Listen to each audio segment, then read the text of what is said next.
6 май 2024 година.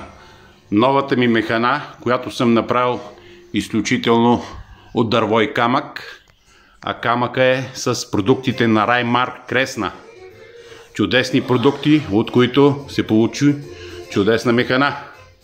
Ето облицовка, камък, камина, чешма, плот.